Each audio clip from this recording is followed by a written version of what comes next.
Hi friends, welcome to Hindu newspaper analysis in Tamil language. நம்ம இந்த news பேப்பரில் வந்து எல்லா இம்பார்ட்டன்ட் டாபிக்ஸும் யூபிஎஸ்சி அண்ட் டிஎன்பிஎஸ்சி சிலபஸோட லிங்க் பண்ணிவிட்டு நியூஸில் சொன்ன எல்லா டீட்டெயில்ஸும் கிளியராக சொல்லிவிட்டு தென் எக்ஸாம் ரிலவெண்ட்டான பாயிண்ட்டை வந்து எக்ஸ்ட்ராவும் ஆட் பண்ணிவிட்டு அந்த டாபிக் வந்து ப்ரீவியஸ் இயர் கொஸ்டின் அது மாதிரி சொல்லியிருக்காங்கன்னு பார்த்துட்டு நியூஸை ஃபுல்லாக தெரிஞ்சுக்கலாம். வாங்க வீடியோக்குள்ளே போகலாம்.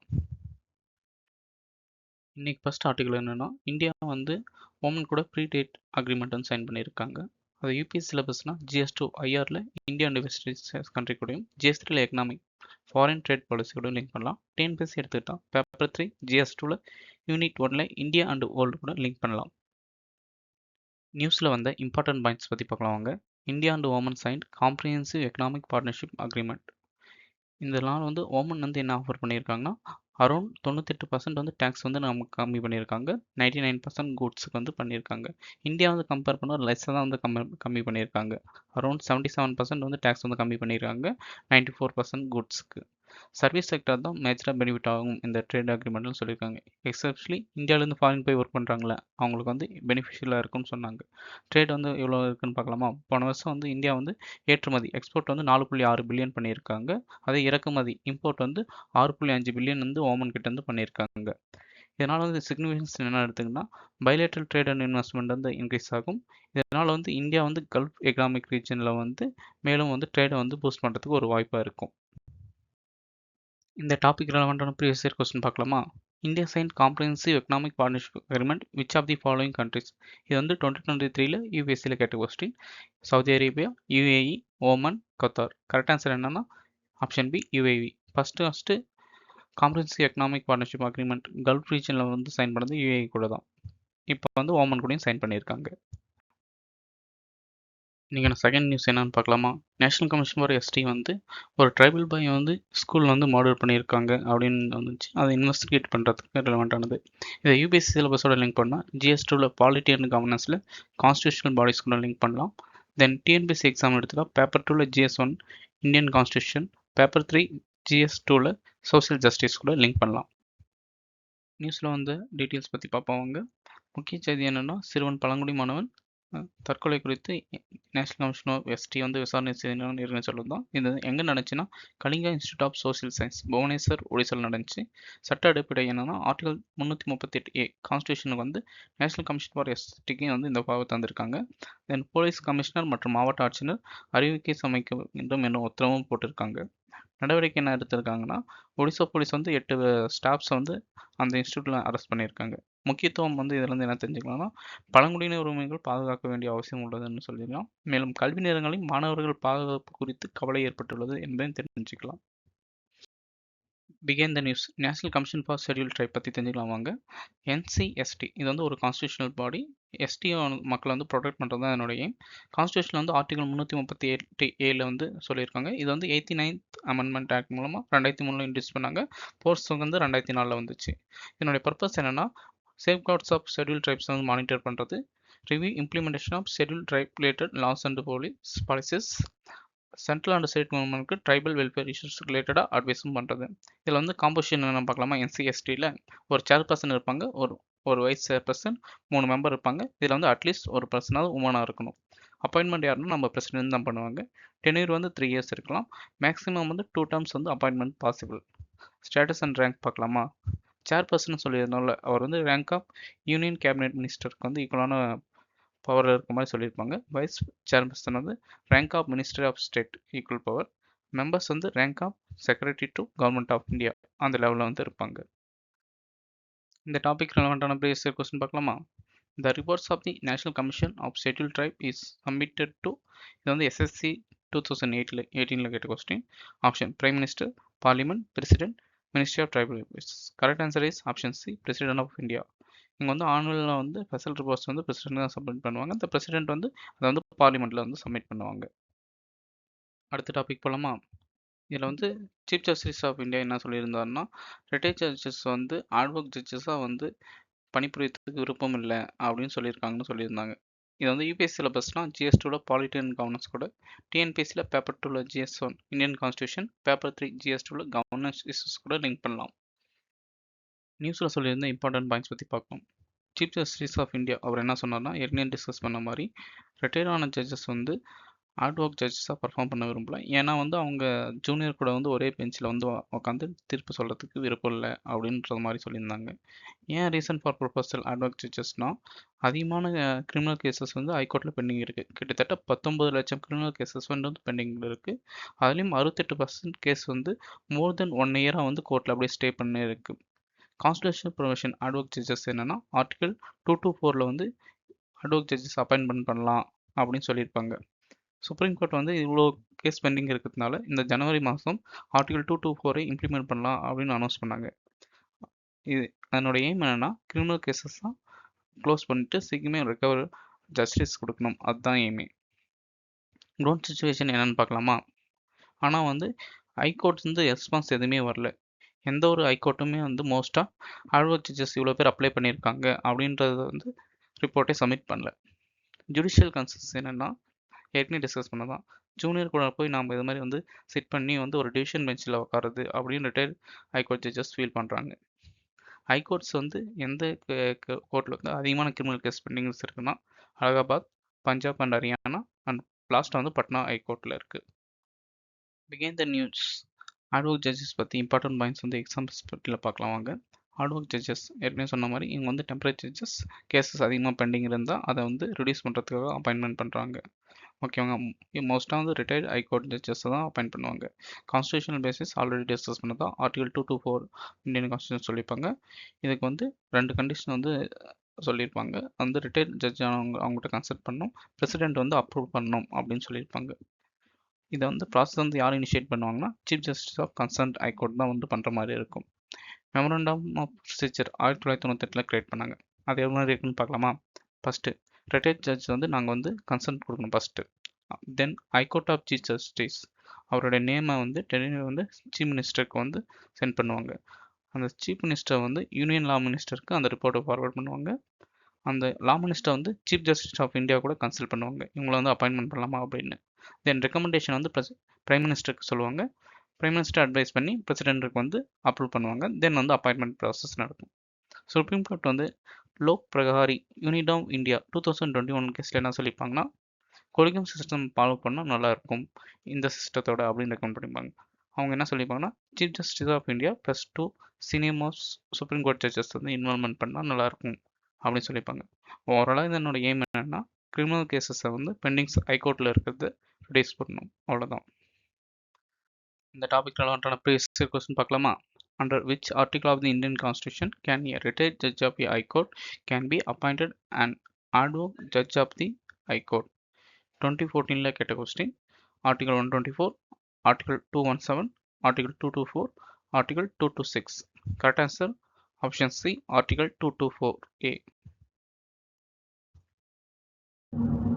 நெக்ஸ்ட் ஆர்டிகல், ஃபினான்ஸ் மினிஸ்டர் வந்து new logo for regional rural bank வந்து அனௌன்ஸ் பண்ணாங்க. இது வந்து யூபிஎஸ்சி சிலபஸ்னால் GS3 Indian economic banking system in India link பண்ணலாம். டிஎன்பிஎஸ்சியில் பேப்பர் 4ல் GS3ல் இந்தியன் எக்கனாமிக்கோட லிங்க் பண்ணலாம். சொல்லியிருந்த இம்பார்ட்டன்ட் பாயிண்ட்ஸ் வந்து பார்க்கலாம். புதிய லோகோ வந்து எதுக்காக கொண்டு வந்தாங்கன்னா, எல்லா RRBயும் ஒரே ஒரு பிராண்ட், சிங்கிள் பிராண்டாக வந்து தெரியணும், அதுக்காகவும் ஃபினான்சியல் இன்க்ளூஷன் மற்றும் நம்பிக்கை வளர்ச்சி மக்களிடையே வந்து ஏற்படுத்தவும் கொண்டு வந்தாங்க. மெயின் தீம் என்னன்னா, இதனுடைய ஒன் ஸ்டேட் ஒன் RRB அந்த கொள்கையில் அடிப்படையில் தான் உருவாக்கப்பட்டது. RRB வந்து ரீசெண்டாக வந்து ஒருங்கிணைப்பு கன்சல்டேஷன் பண்ணியிருக்காங்க. அது என்னன்னா 11 யூனியன் மற்றும் ஸ்டேட்ஸில் வந்து 26 RRBயும் வந்து மெர்ஜ் பண்ணியிருக்காங்க. இது வந்து எப்போ அமலுக்கு வந்துச்சுன்னா, மே 1ஆம் தேதி 2025 வந்து இம்ப்ளிமெண்ட் பண்ணியிருக்காங்க.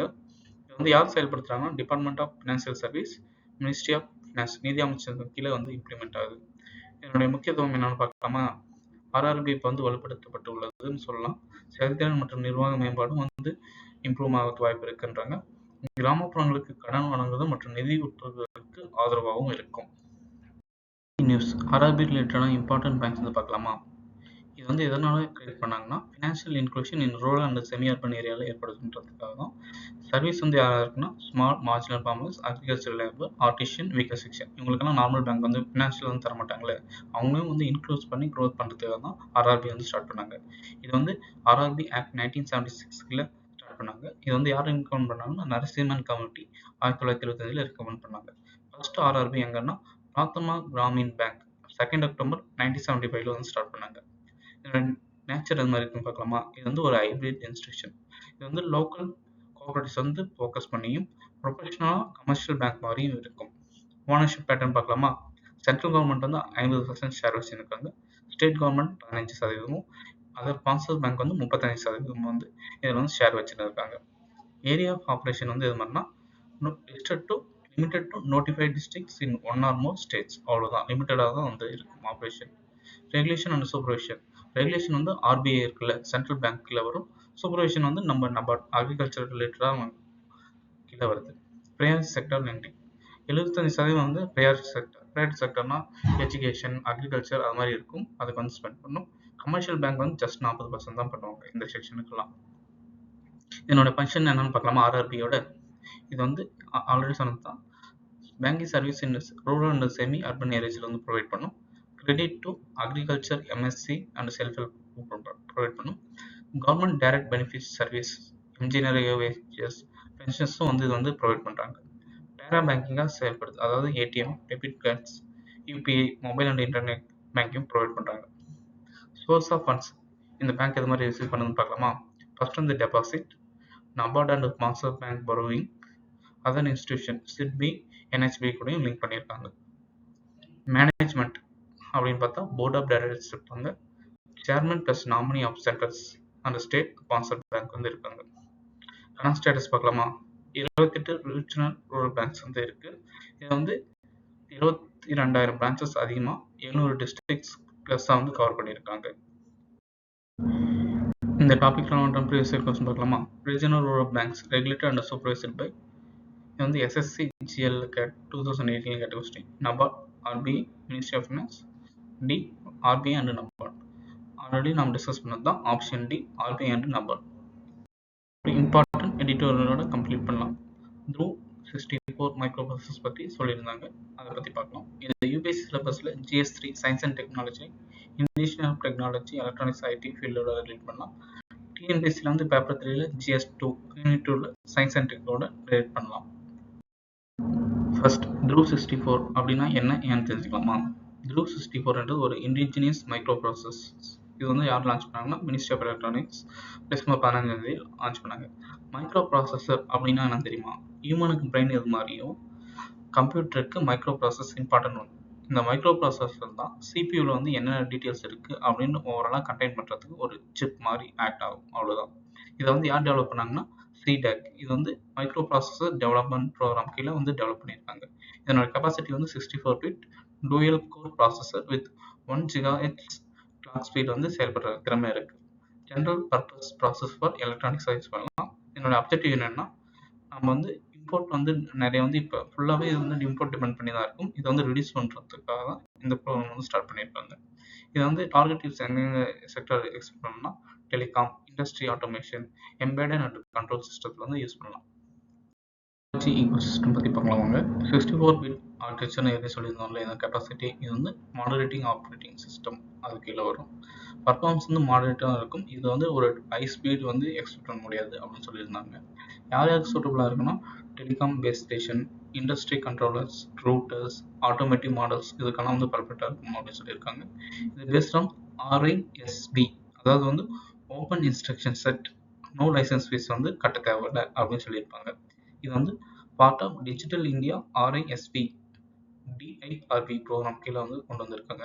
இதே மாதிரி மைக்ரோ ப்ராசஸ் வந்து ஒரு சில ஆர்கனைசேஷன் வந்து ட்ரை பண்ணியிருக்காங்க. அது எக்ஸாம்பிள் வந்து நம்ம ஐஐடி மெட்ராஸ் வந்து சக்தியும், ஐஐடி பாம்பே வந்து அஜித்ன்றதும், இஸ்ரோ அண்ட் SCL வந்து விக்ரம் வந்து ஸ்டார்ட் பண்ணியிருக்காங்க. டெஜாஸ் 3264 வந்து CDAC இந்த பில் பண்ண அவங்களே தான் ட்ரை பண்ணியிருக்காங்க. டீமில் இருக்கிற லிமிடேஷன் அண்ட் வே ஃபார்வர்ட் என்ன பண்ணலான்னு பார்க்கலாமா? இது வந்து தெளிவான பெஞ்ச்மார்க் அண்ட் பவர் எஃபிஷியன்சி தரவுகள் இல்லை. இதனோட கெப்பாசிட்டி எவ்வளோன்னு சொல்லவே இல்லை. அப்புறம் வந்து ஃபேப்ரிகேஷன், சிப் வந்து எந்த இடத்துல உற்பத்தி பண்ண போகிறாங்க அதுவும் வந்து சொல்லவே இல்லை. இது வந்து ஃபுல்லாகவே உள்நாட்டு பொருட்களை பேஸ் பண்ணி தான் பில்ட் பண்ணியிருக்காங்களா அப்படின்ற தெளிவான தகவலும் அவங்க சொல்லவே இல்லை. நம்ம வந்து வே ஃபார்வர்ட் என்ன பண்ணணும்னா, வலுவான சாஃப்ட்வேர் எக்கோசிஸ்டம் நமக்கு தேவைப்படுது. அப்புறம் வந்து இண்டஸ்ட்ரி தொழில்துறை ஆதரவும் இதை வந்து ப்ரொமோட் பண்ணுறது நீடட் ஒன் அப்படின்னு சொல்லியிருந்தாங்க. அப்கமிங் ப்ராசஸஸ் என்னென்னா தனுஷ் 1.2 GHz, தனுஷ் 2 GHz வந்து அப்கமிங்னு சொல்லியிருக்காங்க. இதுக்கு வந்து கவர்மெண்ட் வந்து இந்த ப்ராசஸ், இந்த மைக்ரோ ப்ராசஸ் இம்ப்ரூவ் பண்ணுறது என்னென்ன ஸ்கீம் கொண்டு வந்திருக்காங்கன்னா, tips to start up, design link incentives, India semiconductor mission start ஸ்டார்ட் பண்ணியிருக்காங்க. நம்ம வந்து லாங் டேர்முக்கு வந்து என்ன பண்ணணும்னா, இந்த சிப் ஈகோ சிஸ்டம் வந்து நம்ம வந்து ஃபாரின் கண்ட்ரி வந்து இம்ப்ரூவ் பண்ணுறதை டிபெண்ட் பண்ணாமல் ஃபுல்லாக இண்டிஜினியஸாக மேக் பண்ணணும். ஏன்னா வந்து டிஜிட்டல் இந்தியா தான் ஒரு ப்ரொஃபஷனல் வந்து வே ஃபார்வர்டாக இருக்கும் இன்க்ளூசிவ் growth-க்கு. பார்க்கலாம் friends. The term semiconductor fabrication refers to SSC CGL 2020 கேட்ட question. Software development, data inscription, manufacturing of integrated circuits, network communication. Correct answer option C. One more detail சொல்லிடுறேன். இது வந்து நம்ம டெலகிராம் குரூப் வந்து UPSC insight quiz and current affairs ஹைலைட்ஸ்னு ஒரு channel இருக்குது. இதில் வந்து 5127 மெம்பர்ஸ் வந்து கரண்ட் அஃபேர் மெம்பராக இருக்காங்க. இந்த குரூப்பில் வந்து டெய்லி வந்து குவிஸ், நியூஸ் பேப்பர் ரிலேட்டடாகவும் கவர்மெண்ட் வெப்சைட் பேஸ் பண்ணி பிஏபி அஃபிஷியல் செலக்ட் பண்ணி நான் வந்து அப்டேட் பண்ணியிருக்கேன். இந்த சேனல் வந்து நிறைய கொஸ்டின் வந்து ப்ரீவியஸ் இயர் யூபிஎஸ்சி கொஸ்டின் வந்து ரிப்ளேட் ஆகிருக்கு. ஃபார் எக்ஸாம்பிள் 2025 வந்து 50+ MCQ கான்செப்ட் ரிப்ளேட் ஆகிருக்கு. அது வந்து குரூப்போட பின் மெசேஜில் இருக்குது. அது மட்டும் இல்லாமல் 24 எக்ஸாமும் சரி, 23 எக்ஸாமும் சரி நிறைய கொஸ்டின் ரிஃப்ளெக்ட் ஆகிருக்கு. ஸோ செக் பண்ணி பார்த்துக்கோங்க.